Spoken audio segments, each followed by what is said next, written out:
여러분, 우리 하나님은 살아계십니다. 여러분, 이 시간 이 자리 가운데 기도하러 오셨죠. 네, 여러분이 기도하시면 그 살아계신 하나님께서 들으시고 응답하여 주실 줄로 믿습니다. 이 시간 성령님께서 여러분 마음 가운데, 육신 가운데 역사하셔서 우리의 피곤한 육신을 뛰어넘고 우리의 영혼이 살아계신 그 하나님과 친밀하게 교제하는 이 시간 되기를 주님의 이름으로 간절히 축원합니다. 여러분, 숨바꼭질 놀이 다 해보셨나요? 네, 아마 어렸을 때 한두 번은 다 해보셨을 겁니다. 저는 어른이 되어서도 해봤고요, 아이를 낳고서도 해봤습니다. 저희 첫째 아이가 어렸을 때 한 2살, 3살 정도 되었을 때 그 아이와 집안에서 둘이서 숨바꼭질을 한 적이 있었습니다. 그 아이가 이 아빠를 찾았을 때의 그 기쁨, 그 환희를 너무나 좋아했기 때문에 저는 항상 이 아이가 찾기 쉬운 곳에, 좀 보이는 곳에 늘 숨었었습니다. 근데 어느 날 첫째 하윤이가 찾기 어려운 곳, 한 번도 내가 숨지 않았던 곳에 숨은 적이 있었습니다. 그것이 화장실이었는데요.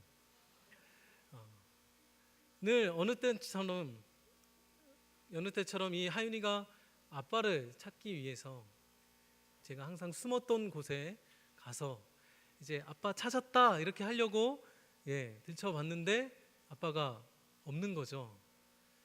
네. 그럴 때 이제 하윤이는 당황해서 아빠 어딨지? 아빠 어딨지? 하면서 찾는 소리가 들렸습니다. 제가 화장실 안에서 이렇게 귀를 기울이고 듣다 보니까 갑자기 퍽 하면서 이 아이가 넘어지는 소리가 들렸어요. 그리고 갑자기 막 우는 소리가 들렸습니다. 그래서 제가 어떻게 했을까요? 가만히 있었을까요? 아닙니다. 정말 빛의 속도로 뛰쳐나갔습니다. 그리고 아이를 붙들고 하윤아 괜찮니? 많이 아파? 이렇게 우는 아이를 달래주었죠. 그러자 하윤이는 많이 아팠지만 울면서 그래도 아빠가 나타났기 때문에 그 울음을 참으면서 다시 씩 웃으면서 말했습니다. 아빠 찾았다.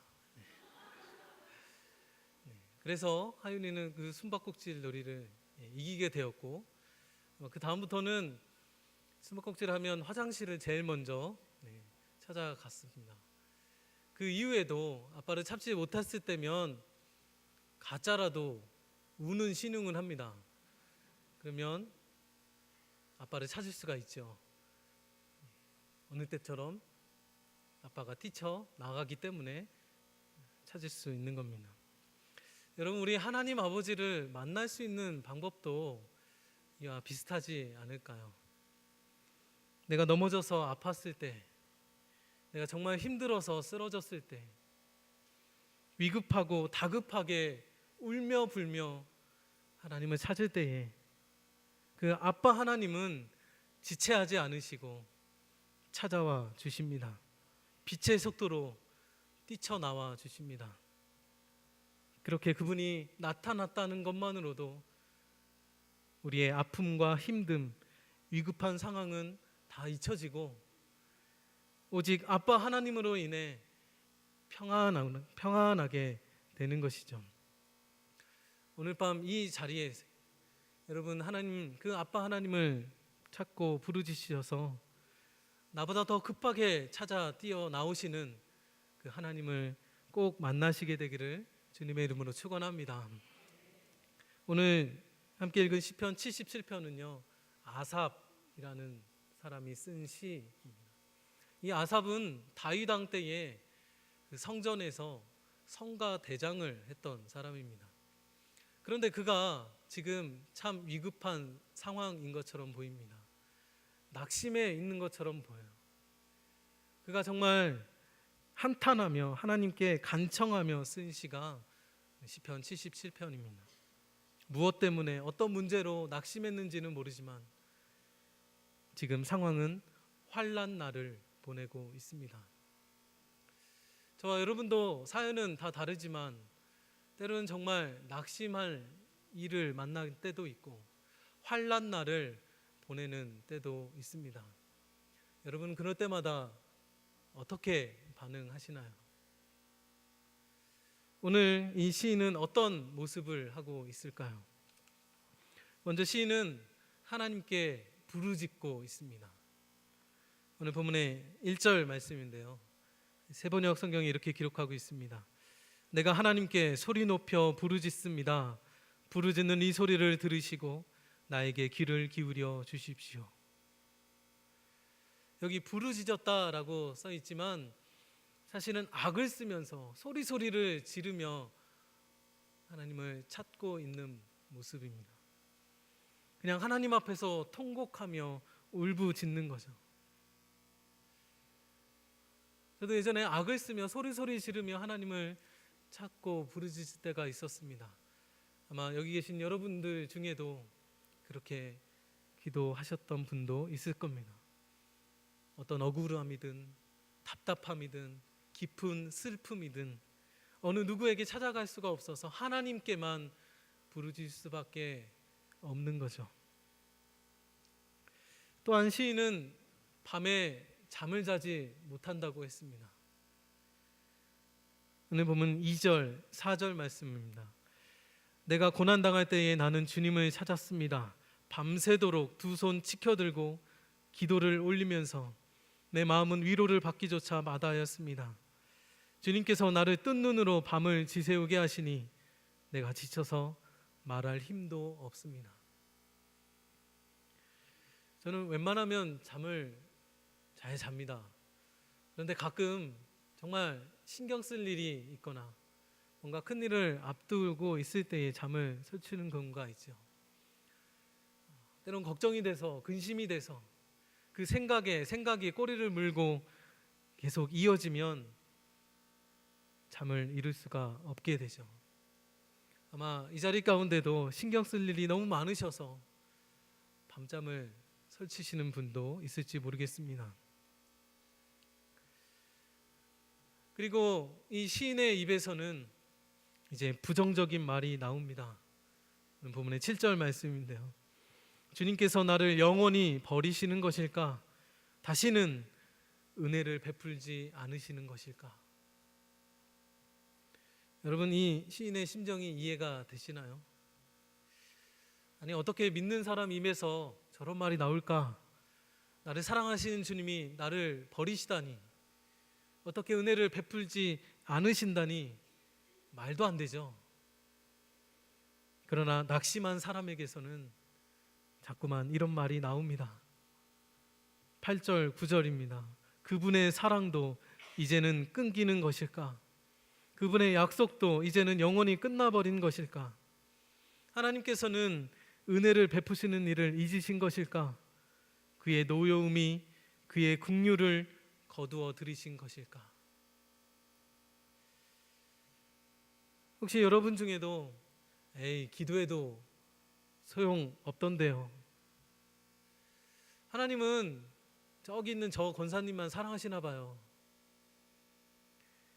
아니 교회야 그냥 다니는 거죠. 이런 부정적인 말을 하시는 분은 이 자리에 없으셨으면 좋겠습니다. 저런 우리가 낙심되면 본인도 힘들지만 옆에서 지켜보는 사람도 많이 힘이 듭니다. 오늘 이 시편을 읽을 때 여러분 마음이 어떠신가요? 전체적인 분위기가 썩 좋거나 밝은 분위기는 아니죠. 우리가 이 시편을 읽기만 해도 마음이 힘든데 정말 이러한 사람이 곁에 있는 남편이나 아내나 부모님이나 자식이라면, 또 우리 교회 성도라면 옆에서 보기도 참 힘이 들 것입니다. 그런데 시편 77편을 쭉 읽어 내려가다 보면 한 가지 위로가 되는 것이 있습니다. 그것은 바로 이 시인이 기도를 하고 있다는 것입니다. 낙심하고 있어도 기도하고 있다는 것은 아직 끝이 난 것은 아니라는 거죠. 아직 희망은 있다는 것입니다. 그리고 결국 마지막은 해피엔딩이 되겠구나, 그렇게 믿어지는 것입니다. 우리가 잘 알듯이 구약성경에 나오는 욥도 그랬습니다. 이유 없이 고난을 당하고 전 재산을 다 빼앗기고 10명의 자식을 잃었으며 몸에는 악창이 났습니다. 무엇보다 살아계신 하나님, 그 하나님이 분명히 살아계신 것 같은데 나에게 왜 이런 일이 일어났는지 도무지 이해할 수가 없었습니다. 그런 상황에서 욥이 견뎌낼 수 있었던 것은 그가 끝까지 기도를 포기하지 않았기 때문입니다. 하나님께 따지기도 하고 부정의 말도 해보기도 하고 자신의 삶을 저주하기도 했지만 그래도 그가 끝까지 기도하며 매달렸다는 것입니다. 그리고 그는 마침내 회복하게 되었습니다. 팀 켈러 목사님이 쓰신 기도라는 책에 자신의 이야기를 썼습니다. 미국의 9.11 테러 사건이 일어났을 때에 미국 전체 나라가 정말 다 우울증에 빠질 정도였고 또 목사님의 가정 또한 어두운 그림자가 드리워졌다고 합니다. 아내 되신 분은 크론병이라고 하는 장 질환을 앓게 되었고 팀켈러 목사님은 갑상선 암을 진단받았습니다. 그야말로 총체적인 난국에 빠져있는 그 상황에서 어느 날 아내가 우리가 함께 해야 할 일이 있다라고 말하더랍니다. 그리고 매일 밤마다 머리를 맞대고 우리가 함께 기도하자라는 것이었습니다. 가끔도 아니고 매일 그렇게 기도하자는 그 말에 목사님 마음이 조금은 부담스러웠다고 합니다. 그때 아내가 말했습니다. 만일 당신이 불치병에 걸렸다는 선고를 받았다고 생각해 보세요. 의사가 약을 주면서 이 약을 하루라도 빼먹으면 안 된다. 하루라도 안 먹으면 당신은 금방 죽게 된다. 그렇게 얘기를 한다면 그 약을 먹는 것을 당신은 깜빡 잊을 수 있을까요? 아닐 거예요. 지금 우리 부부가 그런 형편이죠. 함께 하나님께 매달리지 않으면 눈앞에 닥친 일들을 헤쳐나갈 방도가 없어요. 그러니 우리는 반드시 기도해야 해요. 그 말을 듣는 순간 팀켈러 목사님은 사태의 심각성을 깨달았답니다. 그 후에 아내와 함께 매일 기도했습니다. 기도를 빼먹는다는 건 상상 못할 일이었고 심지어 지구 반대편에 떨어져 있다 하더라도 전화로라도 함께 기도했다는 것입니다. 여러분, 여기 이곳에 여러분 중에도 지금 당장 기도를 시작해야 될 수밖에 없는 그런 분들도 있으실 겁니다. 여러분, 기도가 왜 그렇게 중요할까요? 우리가 기도할 때에 문제를 바라보는 우리의 관점이 바뀌기 때문에 그렇습니다. 누가 바뀌게 하실까요? 하나님입니다. 그러므로 우리는 기도해야 돼. 이 시인처럼 하나님, 내가 고난당할 때에 나는 주님을 찾았습니다. 그렇게 계속 하나님을 찾아야 됩니다. 그는 당장 내 고난을 해결해 달라고 기도한 것이 아니었습니다. 오직 하나님만 찾았습니다. 마치 어린아이가 여러 가지 이유 때문에 울 수도 있지만 단지 엄마만 오면 그 아이가 울음을 그치는 것과도 같습니다. 엄마만 있으면 된다는 거예요. 그 아이에게 있어서 엄마는 모든 문제의 답입니다. 아이는 엄마가 오지 않으면 울음을 그치지 않습니다. 시인도 마찬가지로 하나님이 아니면 위로받기를 거절했다는 겁니다. 오늘 본문의 2절 말씀에 이렇게 기록합니다. 밤새도록 두 손을 치켜들고 기도를 올리면서 내 마음은 위로를 받기조차 마다하였습니다. 이처럼 우리도 하나님을 구해야 됩니다. 그러면 하나님께서 반드시 역사하십니다. 여러분, 그럼 시인이 하나님을 찾는 모습이 어떤가요? 그는 울부짖으면서 하나님을 찾고 있어요. 그 울부짖음 속에 차분히 나의 사연이 이렇고 이것저것 이렇게 필요하고 이것저것 따지고 할 게 없었어요. 그냥 부르짖을 수밖에 없었다는 것입니다. 그저 나의 이 억눌린 감정을 다 한꺼번에 하나님 앞에 쏟아내는 것뿐이었습니다. 우리 하나님은 이런 우리의 울부짖음 속에 나의 답답함, 간절함, 안타까움, 서러움, 그 사모함, 그런 것을 다 아시고 이해하시는 분이십니다. 우리가 아빠 하나님을 부르는 그 부르짖음 자체만으로도 하나님을 향한 우리의 신앙의 고백을 우리 주님은 알고 계신다는 것입니다. 저는 시골에서 자랐고 또 저희 아버님이 목회하시는 그 시골 교회에서는 항상 통성 기도를 할 때마다 주여 삼창을 외쳤습니다. 무조건 주여 삼창이었어요. 주여 부르짖는 건 똑같을 텐데 한 번도 아니고 두 번도 아니고 무조건 주여 삼창이었습니다. 왜 꼭 세 번을 불렀을까요? 무슨 신학적인 통찰이 있었습니까? 아니면 항상 우리나라에선 3세판이니까요, 그죠? 대한독립 만세도 3번, 가위바위보도 늘 3번. 그래서 그런 건지, 아니면 성부, 성자, 성령이니까 3번을 부르는 건지, 어쩐지는 이유는 잘 모르겠지만요. 그리고 항상 첫 번째, 두 번째보다 세 번째 주여가 항상 길었습니다. 그렇죠? 네. 그런데 제가 생각하기엔 주여 3번을 부르짖는 그 마음 안에 정말 하나님을 향한 믿음의 고백이 담겨져 있다라고 생각이 됩니다. 그러니까 첫 번째 주여라고 부를 때는 주님, 그래서 내가 기도합니다 담겨져 있어요. 일단 하나님을 찾고 보는 거예요. 왜요? 내가 힘드니까, 내가 죽을 것 같으니까. 주여 제발 도와주세요. 나를 좀 살려주세요. 그래서 내가 기도합니다. 그렇게 나아가는 거죠. 그런데 두 번째 주여를 외칠 땐 그러나 내가 기도합니다 라는 의미가 있어요. 예수님도요, 겟세마네 동산에서 기도하실 때에 아버지, 할 수만 있으면 이 잔을 내게서 옮겨 주옵소서 그렇게 기도하셨어요. 그런데 그 다음에는 그러나 내 뜻대로 마옵시고, 그러나 내 뜻대로 마옵시고 아버지의 뜻대로 하옵소서 그렇게 기도하셨습니다.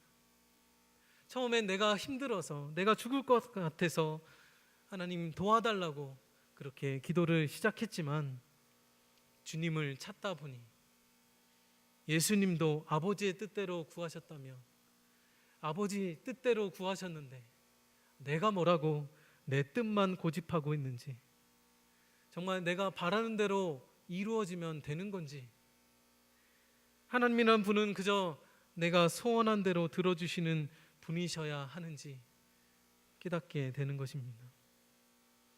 결국 세 번째 주여를 외칠 때 그러므로 내가 기도합니다 라는 의미를 담고 있는 거죠.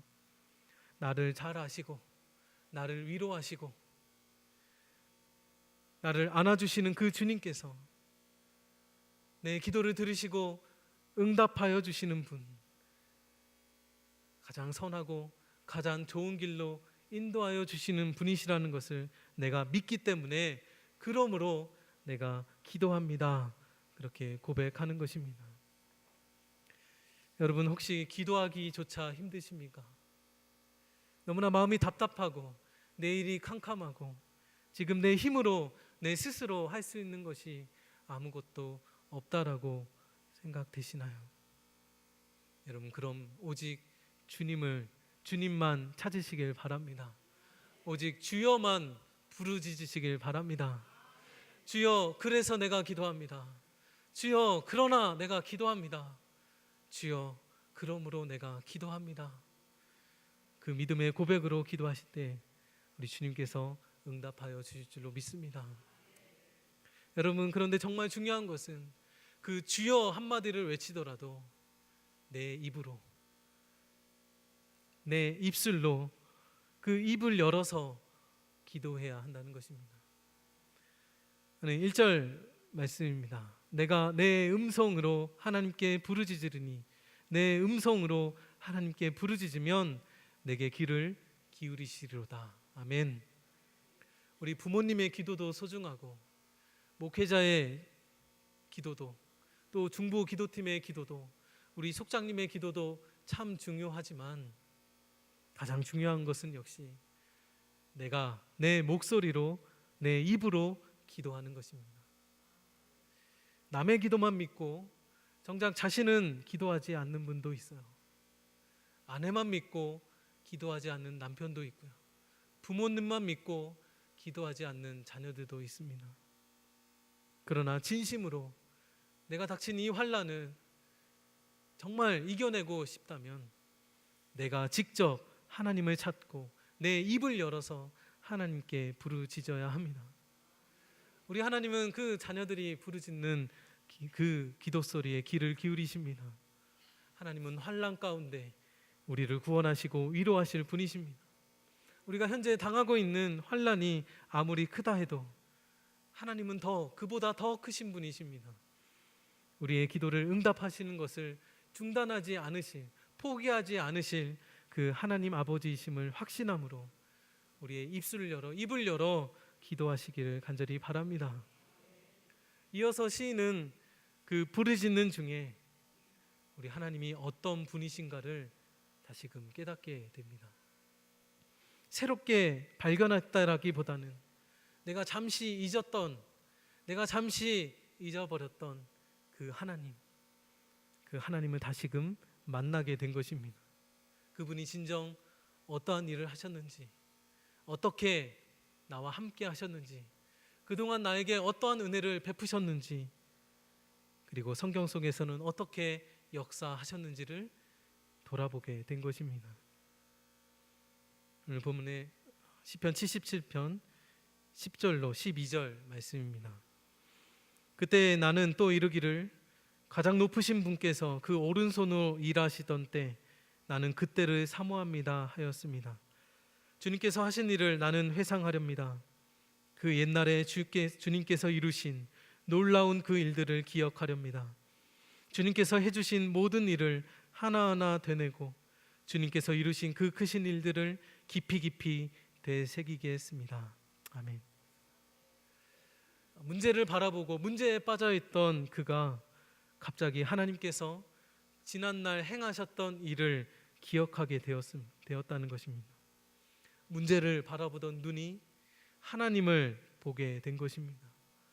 그러고는 기도의 분위기가 다시금 완전히 바뀌게 되었습니다. 오늘 보면 13절로 15절입니다. 하나님, 주님의 길은 거룩합니다. 하나님만큼 위대한 신이 누구입니까? 주님은 기적을 행하시는 하나님이시니 주님께서는 주님의 능력을 만방에 알리셨습니다. 주님의 백성 곧 야곱과 요셉의 자손을 주님의 팔로 속량하셨습니다. 아멘. 대체 이 시인이 무슨 기억을 했기에 기도가 이렇게 바뀐 것일까요? 오늘 본문에 보면 그는 출애굽 당시 하나님께서 홍해를 가르시며 이스라엘 백성들을 출애굽시키신, 구원하신 그 일을 기억하고 있습니다. 이스라엘 백성들을 모세가 인도해서 이 출애굽을 시도를 했지만 홍해 앞에서 그들은 진퇴양난이었습니다. 그들은 길이 없는 그 막다른 곳에 몰렸습니다. 앞에는 바다가 가로막고 있고 뒤에서는 이 바로의 군대가 쳐들어오고 있습니다. 꼼짝없이 죽게 된 상황입니다. 정말 탄식이 터져 나올 수밖에 없는 상황이죠. 출애굽기 14장 11절에 보면 그 홍해 앞에서 이스라엘 백성들이 모세를 원망합니다. 애굽에 매장지가 없어서 당신이 우리를 이곳에 우리를 데리고 나와서 이 광야에서 우리를 죽게 하느냐, 그렇게 아우성을 쳤습니다. 누구나 문제만 바라보면 이런 믿음 없는 말, 원망과 탄식을 할 수밖에 없게 되죠. 그때 모세는 말합니다. 출애굽기 14장 13절로 14절 말씀인데요, 우리 함께 봉독하시겠습니다. 너희는 두려워하지 말고 가만히 서서 여호와께서 오늘 너희를 위하여 행하시는 구원을 보라. 여호와께서 너희를 위하여 싸우시리니 너희는 가만히 있을지니라. 아멘. 같은 시간, 같은 장소, 같은 문제를 바라보고 있지만 믿음의 사람의 입에서는 나오는 말이 전혀 다릅니다. 여러분, 모세는 이제 하나님께서 어떠한 방법으로 이스라엘 백성들을 건져내실지 미리 알았을까요? 아니요, 모세도 몰랐어요. 그러나 그가 한 가지 믿고 있는 분명한 사실은 하나님께서 반드시 우리 이스라엘 백성들을 바로의 손에서 건져내어 주실 것이고, 그리고 약속하신 가나안 땅에 들어가게 하실 것이다 라는 그 믿음 하나였습니다. 모세의 믿음대로 하나님께서는 정말 아무도 못 보는 길을 보고 계셨습니다. 그것은 바닷속에 있는 길이었습니다. 오늘 본문의 19절 말씀입니다. 주님의 길은 바다에도 있고 주님의 길은 큰 바다에도 있지만 아무도 주님의 발자취를 헤아릴 수 없습니다. 정말 상상조차 할 수 없었던 길, 홍해가 갈라지고 그 길이 드러났습니다.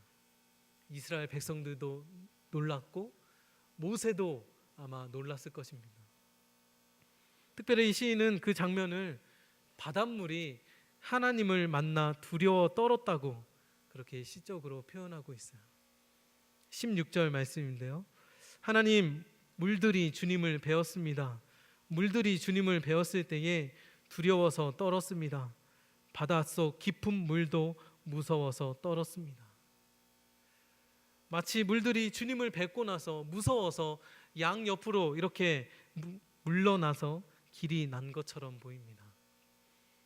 시인은 홍해를 가르시면서까지 이스라엘 백성들을 구원하시고 출애굽시키신 그 하나님을 기억하면서 지금까지의 자신의 생각이 바뀌게 됩니다.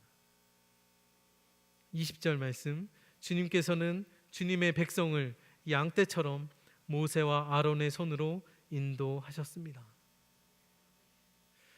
내가 지금 처한 상황이 이 홍해 앞에 있는 이스라엘 백성들보다 더 절망스러운 것인가? 아니구나. 그렇다면 두려워할 일이 아니구나. 하나님이 하시는구나. 그것을 깨달은 겁니다.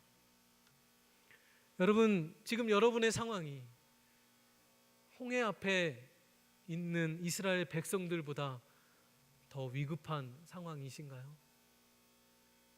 정말 한 시간도 안 돼서 죽을 수밖에 없는 그러한 상황이신가요? 그게 아니라면 여러분 두려워하지 마시고 오직 주님을 바라보시길 바랍니다. 성경에 기록된 대로 하나님께서 나에게도 역사하시기를 기도하며 말씀을 보시길 바랍니다. 정말 뻔한 이야기 같지만 우리는 보는 눈이 바뀌어야 됩니다. 그것은 전적으로 성령의 역사로 가능합니다. 그리고 성령의 역사는 우리가 기도하고 말씀을 읽을 때 나타나게 됩니다. 우리가 기도할 때에 우리 안에 계신 성령께서도 말할 수 없는 탄식으로 우리의 기도를 도우십니다. 우리가 말씀을 읽을 때에 우리 안에 성령께서 그 말씀을 통해 하나님이 어떤 분이신지, 하나님은 어떻게 일하시는지를 알게 하시고 그 말씀이 믿어지게 하시고 그 말씀이 힘이 되고 능력이 되게 하십니다.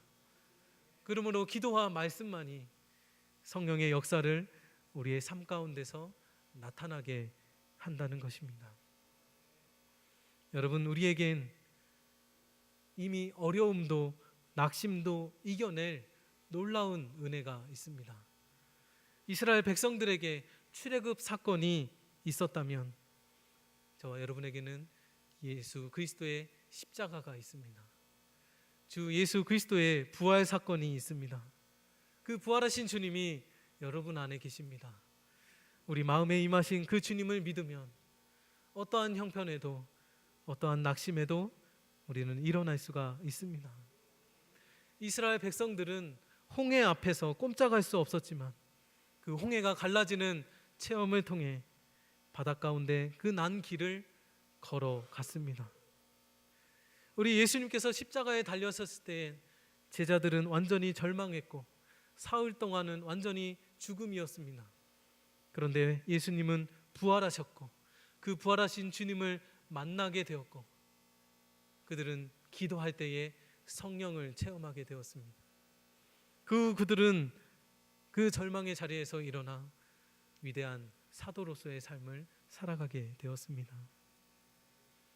여러분, 아무리 피곤하여 지칠 만한 환경이 여러분을 짓는다 할지라도 내가 정말 힘들다, 정말 포기하고 싶다, 그러한 상황에 있다 하더라도 여러분 절대 믿음만은 흔들리지 마십시오.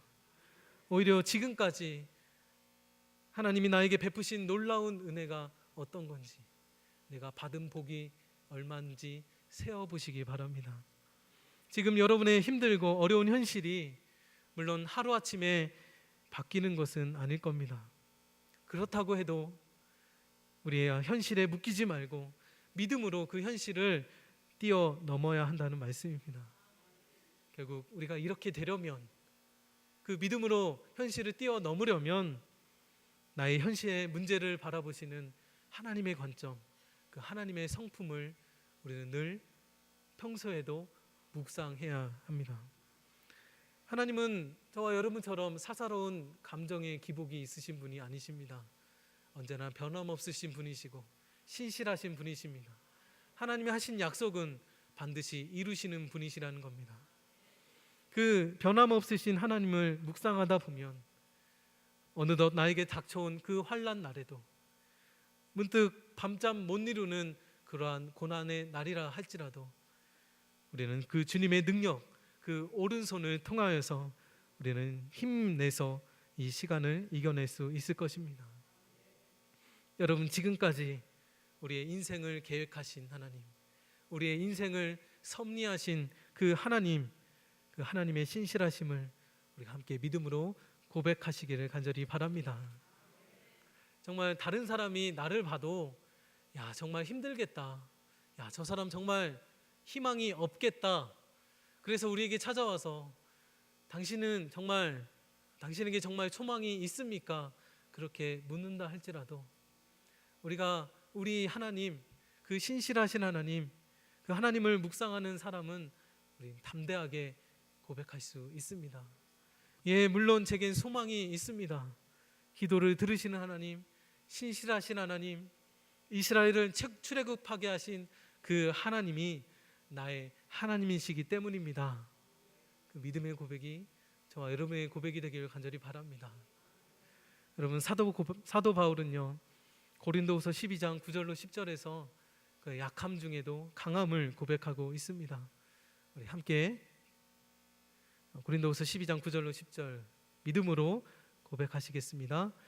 나에게 이르시기를 내 은혜가 내게 족하도다. 온전하여 짐이라 하신지라. 그러므로 도리어 크게 기뻐함은 나의 여러 약한 것들에 대하여 자랑하리니 이는 그리스도의 능력이 내게 머물게 하려 함이라. 그러므로 내가 그리스도에 위하여 약한 것들과 능욕과 궁핍과 박해와 곤고를 기뻐하노니 이는 내가 약한 그때의 강함이라. 아멘. 비록 나는 약하고 또한 형편없는 그런 처지에 있지만 하나님의 역사는 여전하시기에 나에겐 여전히 희망이 있다고 고백할 수 있는 것입니다. 당장 내 처지가 나아지지 않는다 할지라도 하나님이 행하신 일, 그 그리고 앞으로 행하실 일을 우리가 함께 기억한다면 지금 나에겐 여전히 희망이 있는 것입니다.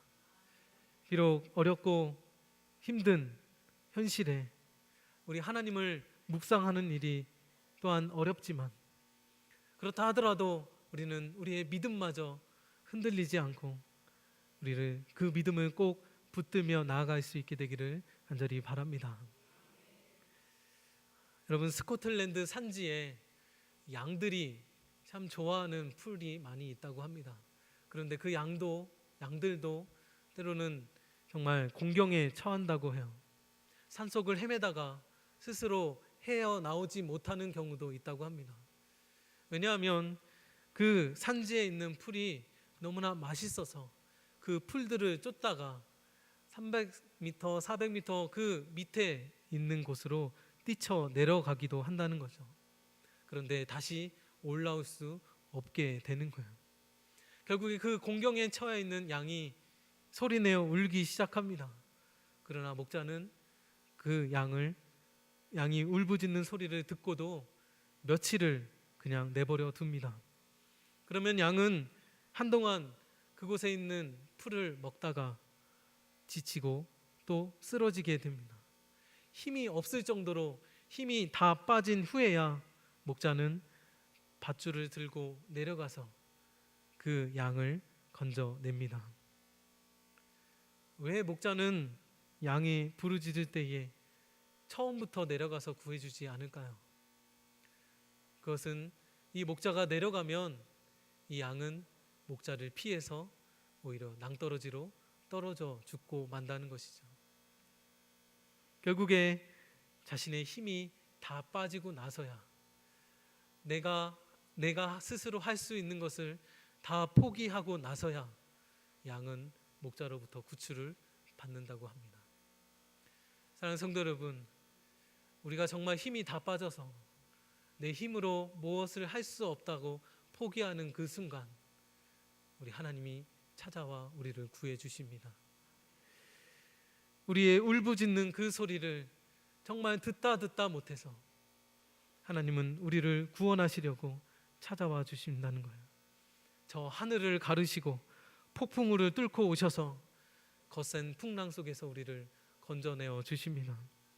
꼭꼭 숨어 계시는 그 하나님처럼 여겨지는 그 순간에도 상황으로 보면 하나님이 영원히 나를 버리셨구나라고 여겨진다 하더라도 우리는 미리 낙심하거나 하나님의 능력을 제한하지 마시길 바랍니다. 하나님은 반드시 우리의 울부짖음을 듣고 계시고 우리를 찾아와 주십니다. 오늘도 우리의 기도를 들으시고 이 성경에 기록된 대로 모든 약속과 뜻을 이루시는 그 하나님을 바라보시면서 우리의 마음을 다해 우리의 입을 열어 온전히 하나님 앞에 기도하시는 저와 여러분이 되시기를 주님의 이름으로 간절히 축원합니다. 아멘. 함께 기도하시겠습니다.